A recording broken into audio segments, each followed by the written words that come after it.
on va arriver sur le grand moment de cette. D'abord, rappelons que un journaliste d'origine américaine, Gonzalo Lira, est mort dans les prisons ukrainiennes, notamment les prisons du SBU. Et ça, c'est une information que vous ne verrez jamais dans les grands médias nationaux parce que c'est une information qui est gênante. Alors, peu importe les conditions, hein, je ne vais pas rentrer sur les circonstances, c'est un article qu'on peut aller chercher d'ailleurs sur la presse africaine francophone. En tout cas, c'est un exemple de la manière dont peut être traitée l'information par nos médias.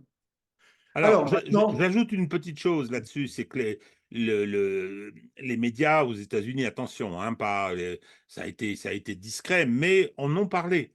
Le gouvernement américain s'est prononcé. Enfin, il n'a pas pris parti pour ou contre, mais il a présenté ses condoléances à la famille, etc. Hein, chez nous, rien. Rien.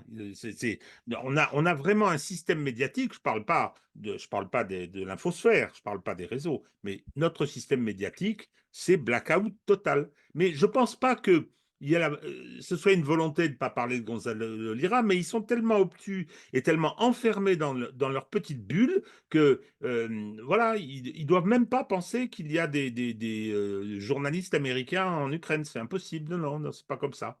Enfin voilà.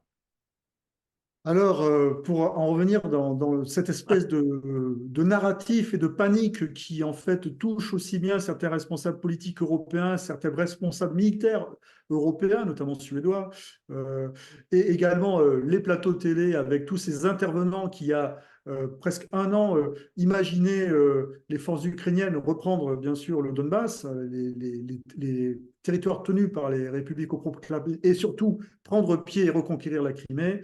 C'est une telle déconfiture par rapport à tous leurs espoirs qu'on est en plein délire. Alors, les plus exaltés ou les plus dérangés, je ne sais pas comment on peut les qualifier, en sont arrivés à dire des énormités sur les plateaux, hein, et notamment sur le plateau de LCI avec M. Tenzer, hein, qui est un ancien officier des troupes de marine. Hein. Il a fait son service militaire dans les troupes de marine et il me semble qu'il avait le grade de lieutenant à la fin de son service militaire.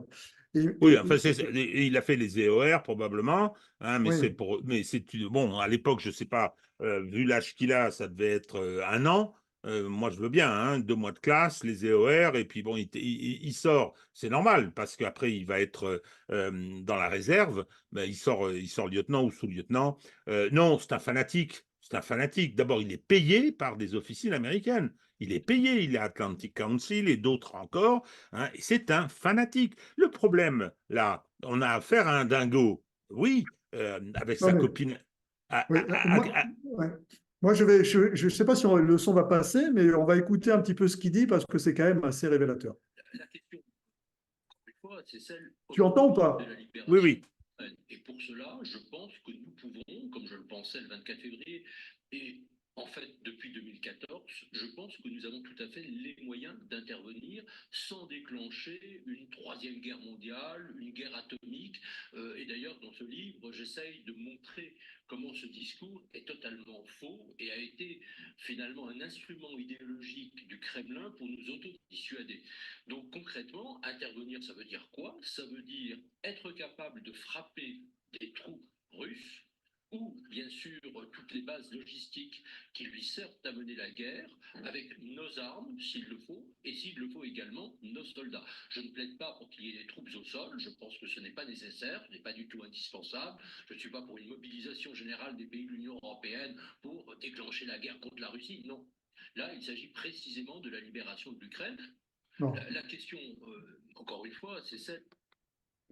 Donc voilà, je pense Non, que mais alors, ce tout, que je voulais tout est dit. dire, Hervé, ce que je voulais dire, c'est que non, mais attends, le gars, il dit, il faut qu'on déclare la guerre à la Russie. Il dit pas Ouais, autre chose, exactement, pas exactement. autre chose. Pauvre taré, pauvre taré. Mais le problème, moi, que Tenzer soit un dingo, hein, et qu'après la libération, on l'enverra repiquer le riz rouge en Camargue pendant 20 ans, hein, sans répulsif anti-moustique, parce que je pense que il est au service des États-Unis et il travaille à l'encontre des intérêts de son pays. Voilà, bon, déjà ça. Mais bon, très bien, on le connaît avec sa copine Ackerman et dans son desk Russie, mais il est invité en permanence sur les plateaux. Et là, Pujadas ne lui répond pas, ou je ne sais pas quel était le journaliste, pour lui dire: Monsieur, vous êtes en train de dire qu'il faut qu'on déclare la guerre à la Russie, qu'on aille faire la guerre contre la Russie. Est-ce que vous savez que c'est une puissance nucléaire et probablement la première du monde aujourd'hui? Ça vous dit quelque chose, hein? Et pas un journaliste qui va bouger.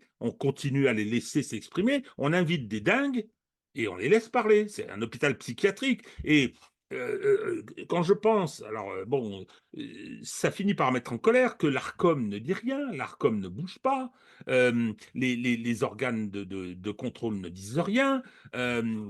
C'est quand même assez extraordinaire. Et je pense à LCI, justement. Moi, je m'interroge parce que on sait très bien qu'on l'appelle LCU, on sait très bien qu'LCI a été l'organe de la pire des informations, de la pire propagande, du pire mensonge, des pires fake news depuis le début de la guerre en Ukraine. En revanche, en ce qui concerne la guerre en Palestine, ils ont des positions qui sont plus mesurées. Il y a un certain nombre de gens qui étaient les pires menteurs sur l'Ukraine qui sont venus dire un certain nombre de choses. Hein, je pense à Ansel, je pense à Quatremer, sur le conflit en Palestine. Alors moi, qu'est-ce que je pense? Qu'est-ce que je vois? Je crois qu'à mon avis, sur l'Ukraine, Bouygues, qui est propriétaire de cette chaîne, hein, a des espoirs sur la reconstruction de l'Ukraine avec tous les autres groupes et tous les autres investisseurs qui se sont d'ores et déjà positionnés. Et puis le fonds d'investissement qui a récupéré je ne sais combien de milliers, de dizaines de milliers d'hectares de terres qui sont les meilleures terres du monde. Et puis, je pense qu'en ce qui concerne la Palestine, eh bien, M. Bouygues tient à ménager ses clients arabes parce qu'il coule beaucoup de béton dans ces régions-là. Donc, il est sur une position plus nuancée concernant la Palestine. Donc, ces gens-là, leurs patrons, parce que les journalistes sont des larbins, leurs patrons font du business avec le sang des hommes, ça ne les gêne pas du tout. Et donc, on invite M. Tenzer parce qu'on se positionne et on a une vision de la suite de l'Ukraine où on espère bien qu'on va pouvoir aller y faire des profits. Bon, évidemment, ça a été également repris par Caroline Galacteros sur Ah, X. D'ailleurs, je conseille de suivre sa chaîne Guerre épée, hein, sur Guerre épée ou Guerre épée, oui, sur YouTube. C'est une chaîne qu'elle a ouverte. Il y avait des petits problèmes de son au départ. J'ai l'impression que ça s'est amélioré. Bon, nous, on a connu ça également, hein, entre les oui. saturations et. Hein. Donc, voilà. Donc, c'est une chaîne à suivre. Euh, c'est intéressant. Bon, nous, on connaît son discours et ses analyses. Euh, je pense qu'elle gagnerait à inviter des personnes ou de manière à ce que ce soit moins un monologue en fait sur sa chaîne. Bon, on verra comment ça évolue. Alors maintenant, il y a cet entretien de Tucker Carlson avec le président Poutine qui fait plus que d'effrayer la chronique. Et j'ai commencé à le regarder, j'ai regardé la première heure. Alors, il y a une demi-heure de cours d'histoire par le président Poutine. Ensuite, je suis désolé, hein, les questions que pose Carlson ne sont pas du tout des questions complaisantes, hein, qui peuvent être d'ailleurs plutôt gênantes, certaines. Hein. Après, bon, je pense que c'est un entretien à suivre et puis de le voir jusqu'à son terme, puisque ils ont rarement l'occasion, les Russes, de s'exprimer aussi longuement sur leur position et expliquer la situation et pourquoi on en est arrivé là. Donc, ça fait partie de l'information. Alors, évidemment, tout le monde Alors, est vent debout, hein, contre ça. Enfin, c'est pas tout le monde. très intéressant. C'est pas très intéressant. Il y a une bataille aux États-Unis, mais ça se fait sur fond de campagne présidentielle, ça c'est clair. Chez nous, c'est c'est le désastre. Euh, j'ai entendu le général Richoux qui avait été, comment dire, pertinent sur. Ah ben voilà, oui, c'est vrai. Donc. Alors, moi, je voudrais faire une observation sur l'interview. Si on a écouté Poutine, moi, j'obéis à Emmanuel Todd. Non, je fais comme il le conseille. Mais j'écoute ce que disent les Russes. les Chinois aussi d'ailleurs, depuis longtemps.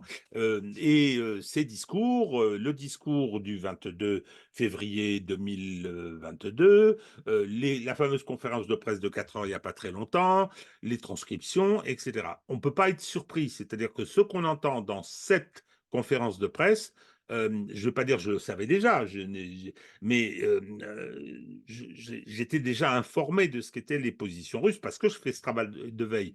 Mais c'est bien que les gens aient ce condensé et cette synthèse, ça je pense que c'est une bonne chose.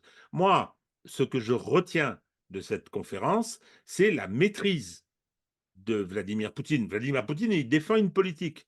Alors, on va appeler ça propagande, c'est pas très intéressant, mais il défend son point de vue. Il est en guerre quand même. Donc, voilà, c'est le personnage que nous avons en face de nous est quelqu'un de costaud et quelqu'un d'assez virtuose à certains moments. On le voit bien d'ailleurs. Carlson, à certains moments, il est un peu. On sent bien qu'il est séduit par certaines choses, hein, mais par la plasticité de Poutine. Mais quand on pense à la semaine qui vient de s'écouler pour ce malheureux Biden, alors je rappelle qu'il a dit qu'il avait parlé avec Mitterrand, qu'il a parlé avec Helmut Kohl, qu'on le voit et on l'entend bafouiller, que le Mexique était à la frontière d'Israël et de la bande de Gaza. Alors j'ai vu une vidéo, parce qu'on trouve tout sur les réseaux, où on voit un discours de Sisi qui a été récupéré avec une IA peut-être, et on l'entend parler en espagnol, c'est extraordinaire, et parler du Mexique. Et donc, c'est absolument désastreux. Euh, sur le plan juridique, judiciaire, euh, il y a eu une procédure qui a été confiée à un procureur spécial. Le procureur spécial, c'est un procureur qui est indépendant. Les parquets ne sont pas, comme en France, ne sont pas indépendants. Aux États-Unis, ils sont élus. Hein. Bon. Et ce sont les autorités de poursuite. Et donc, on a mis un procureur spécial. On se rappelle de celui dont le nom m'échappe maintenant, qui avait poursuivi Clinton pour son aventure avec Levinsky. Bon. Et donc, ce procureur spécial était chargé de lancer une enquête et de poursuivre éventuellement Biden parce qu'on avait retrouvé dans son garage des documents top secrets qui avaient été détournés qu'il n'aurait pas dû posséder. Et comme on avait lancé une procédure à ce sujet pour ce qui avait été retrouvé au cours d'une perquisition chez Trump, on s'est dit, bah, il faut qu'on fasse pareil concernant Biden. Et le procureur a dit, je ne vais pas le poursuivre parce que c'est un vieil homme qui a perdu la mémoire. C'est-à-dire que sur le plan juridique et judiciaire, il dit, je ne vais pas le poursuivre parce qu'il est irresponsable. Pardon? Enfin, il est président des États-Unis. Il est toujours président des États-Unis. Hein. Les républicains ont beau raconter ce qu'ils veulent. Il n'y a pas un mécanisme qui puisse être mis en route. Il n'y a pas des autorités de ce pays qui disent, attendez, on a une formidable contradiction. On a la justice qui dit qu'il est sénile et qu'il est irresponsable. On ne peut pas lui reprocher d'avoir commis, ce sont des crimes fédéraux, hein, le détournement des documents dont il a été dépositaire du fait de ses responsabilités qu'il a gardées, c'était ses responsabilités de vice-président. Hein, et continuer à faire semblant, il est candidat. Il est candidat quand il vient raconter qu'il a vu Mitterrand et Helmut Kohl. C'est à l'occasion de discours électoraux. Donc, et en face, effectivement, on a, alors ça, bien sûr, les Trumpistes passent leur temps à le dire, on a un Poutine qui maîtrise parfaitement son affaire.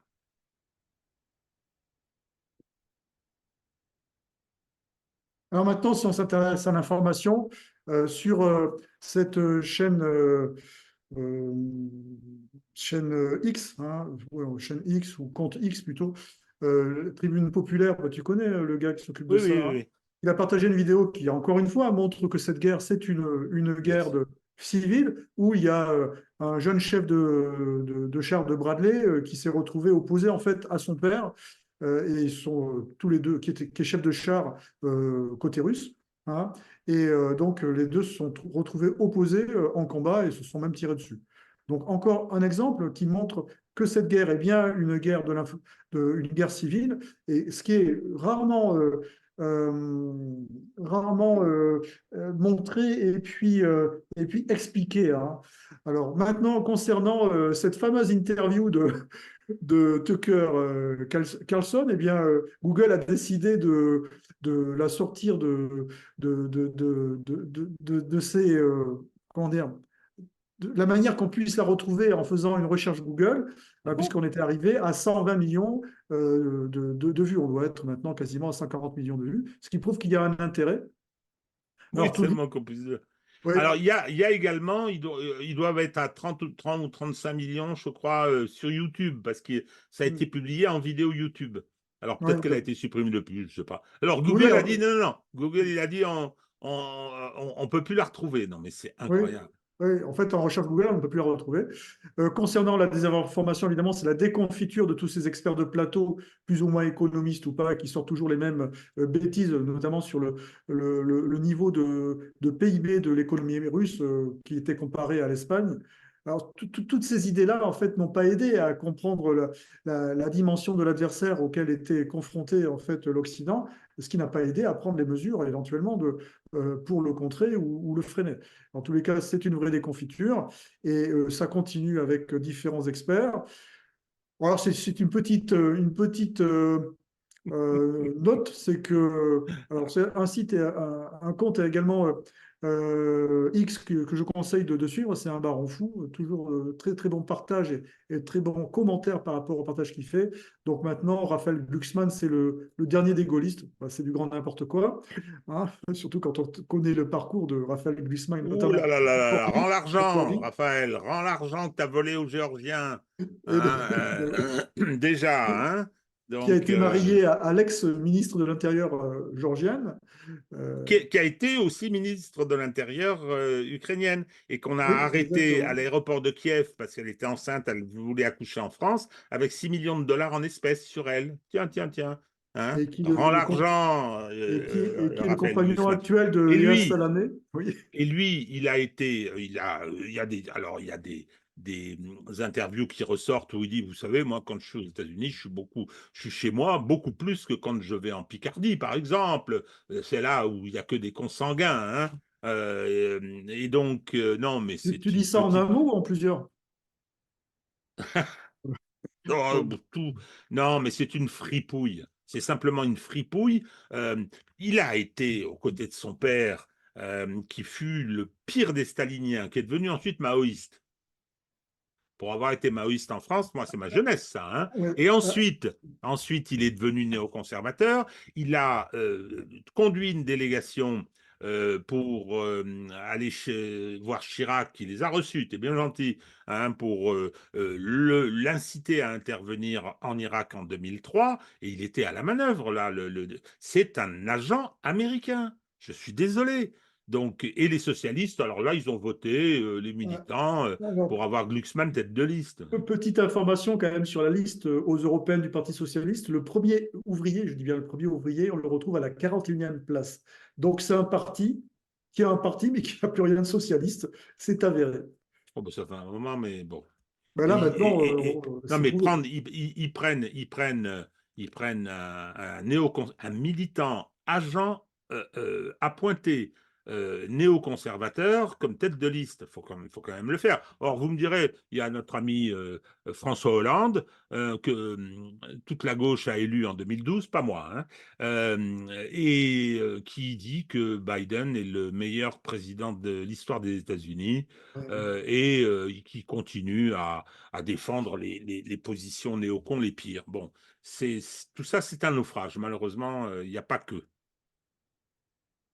Alors, bon, le général Trinquant, qui a quand même rappelé, il y a toujours des choses intéressantes, hein, même sur les plateaux de LCI, même si je les critique souvent, et toi aussi, il y a quand même des faits hein, qui ressortent, notamment sur...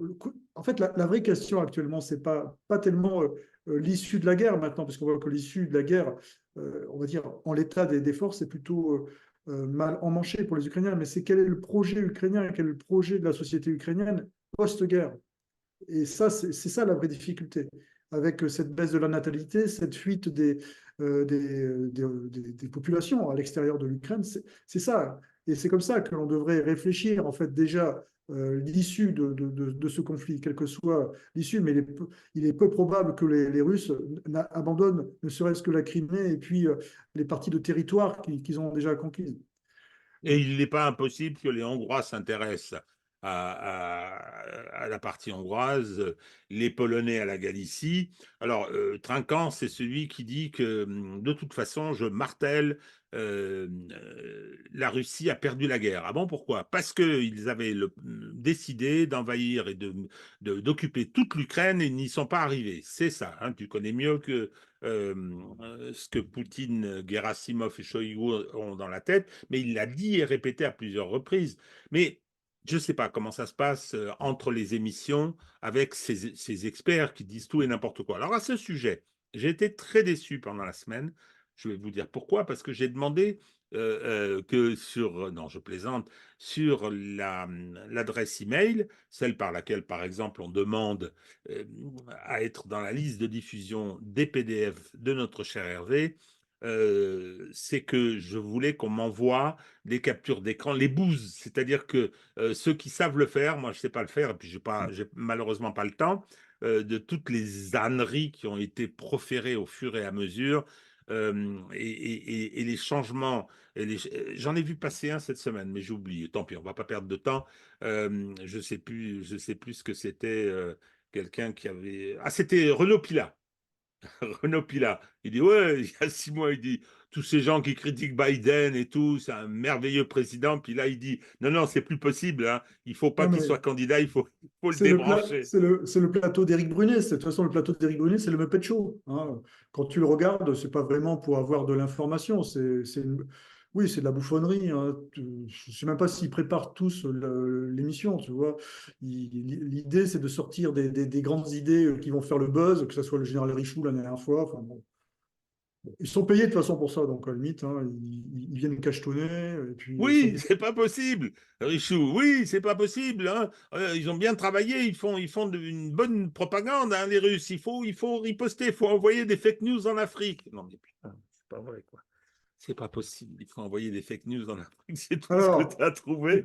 toujours pareil, Caroline Galacteros sur son compte X tacle notre chère Isabelle Lasserre. Alors elle, c'est pareil, hein, elle est complètement décontenancée par ce qui se passe. C'est vraiment la grande déstabilisation de ceux qui imaginaient il y a un an la reconquête des territoires occupés par les Russes et en plus de la Crimée. Moi, je suis quand même décontenancé, et ce sont des gens qui ont vécu en Russie. Isabelle Lasserre a vécu en Russie. Nicolas Tinzer est enseignant en Russie. Alors, je ne sais pas s'il a vécu en Russie. Moi, je suis quand même assez décontenancé quand même de ces gens qui ont été hébergés par un pays, et qui ont vécu là-bas et qui ont été certainement grassement payés par les agences qui les payent pour ça, puisque lorsqu'on est expatrié, en général, on est quand même mieux payé que lorsqu'on est sur le sol national. Je suis quand même étonné de toutes ces prises de position qui sont un peu, comment dire, déplacées. Et puis, c'est ce que disait Talleyrand, tout ce qui est exagéré est insignifiant. On est là-dessus. Hein. Ah, attends, pourquoi est-ce que j'ai... Tu as enlevé le... Non? Non, mais Non? pourquoi moi tout d'un coup j'ai ça, moi? C'est Parce bizarre. que tu es puni. Mais non, mais attends, enregistré, oui, d'accord. Et attends, pourquoi est-ce que je n'ai plus... Ah ben voilà. Non, je sais pas pourquoi, c'était parti. Voilà, je suis revenu, c'est bon. Petite observation concernant ce que tu viens de dire. J'en discutais avec Olivier Berruyer, qui est un ami, et on parlait de ça, et il disait, mais ne te trompe pas, ils sont sincères. C'est-à-dire que quelquefois on se dit, bon, c'est tellement énorme, ils n'hésitent pas à se contredire d'un mois sur l'autre. Non, non, ne te trompe pas, ils sont sincères. Donc maintenant, si on s'intéresse à cette journaliste Laurence M, qui connaît très très bien les États-Unis et notamment les démocrates aux États-Unis, le Parti démocrate, elle s'est insurgée contre les attaques dont fait l'objet Tucker Carlson. Hein, puisque je pense que c'est une femme qui est sincère et qui est très attachée à la liberté de la presse et à la liberté d'opinion. Ce qui est normalement une tradition aux États-Unis. Mais ce qu'elle dit, ça témoigne de ce que beaucoup ressentent. Moi, je m'y intéresse beaucoup, j'y vais grâce à Internet, hein, je vais voir un petit peu ce qui se passe, je vois des vidéos, je lis des articles. C'est une guerre civile culturelle, incontestablement, hein, c'est violent. C'est violent. Alors, ça n'a pas débordé, mais ce qui s'est passé au Texas, ça a pas basculé dans la violence physique ou la violence armée, mais vu que il y a plus d'armes en circulation qu'il y a de citoyens, hein. Il y a 330 millions de citoyens, 350 millions d'armes. Et donc, mais c'est quand même terrible. C'est la raison pour laquelle, je ne sais plus qu'est-ce qu'il me disait. Voilà. Il n'y a pas de raison d'être inquiet parce que lorsqu'il y a des oppositions comme ça, mais qu'il y a un débouché électoral, ça ne déclenche pas d'affrontement. Là, Trump est parti il gagne les États les uns derrière les autres, les sondages sont bons pour lui, l'autre est totalement sénile, il est parti pour l'emporter. Et je lui ai dit, mais attention, c'est que si jamais c'est Biden qui est élu, euh, les autres ne l'accepteront pas et réciproquement. C'est-à-dire que du côté démocrate, c'est la terreur que Trump revienne. Surtout qu'il leur a dit, hein, il a des comptes à régler et il va en envoyer certains au trou. Il a dit qu'il le ferait. Donc, moi, c'est un constat, mais ça ne me surprend pas, hein. Alors maintenant, pour revenir, je conseille à tout le monde de regarder le dernier bulletin de Xavier Moreau. Bon, il y a des moments, ça faisait un moment que je n'avais pas partagé parce que il a toujours ses a priori idéologiques, on va dire. Mais là, je trouve que son dernier bulletin est très, très, très bon. C'est un très, très bon bulletin avec toujours son côté un peu provoquant, ainsi de suite, mais c'est toujours sourcé, il y a toujours de l'information, il y a de l'analyse. Et je trouve que c'est un de ses meilleurs bulletins, sachant que je les ai quasiment tous regardés, voire peut-être même le meilleur d'ailleurs. Et bien sûr, on va terminer par cette fameuse interview du président Poutine par le journaliste, l'ex-grand journaliste de la chaîne Fox News de mémoire. Et c'est une interview que l'on peut voir également traduite, hein, notamment qui a été partagée par le compte du dialogue franco-russe sur X. Voilà.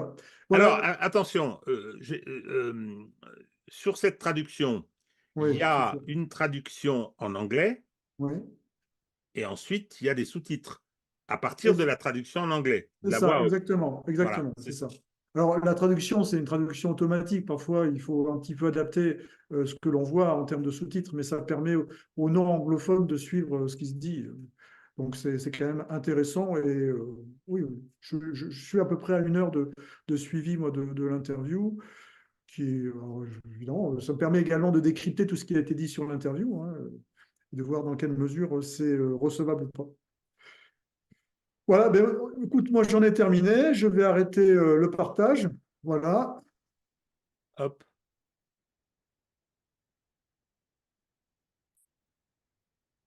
Bon, j'avais suspendu l'enregistrement et je me suis fait engueuler par Hervé qui me dit, mais tu n'as pas dit au revoir. Je ne vous ai pas Ouais. salué. Donc, on revient. Je n'ai pas encore lancé l'enregistrement, enfin, je ne sais pas très bien comment on appelle ça, sur Zoom. Bien, eh bien, écoutez, merci de votre attention. Merci encore à Hervé pour le super boulot qu'il fait. Je me répète, abonnez-vous à son compte Twitter et ceux qui le veulent, je peux vous envoyer le PDF. Et puis ceux qui ont un petit peu de temps, s'ils veulent bien m'envoyer des captures d'écran montrant un petit peu comment un certain nombre de nos experts de plateau se sont lourdement trompés.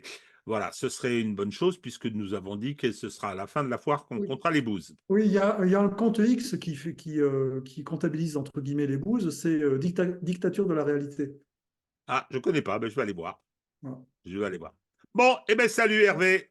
Allez, salut.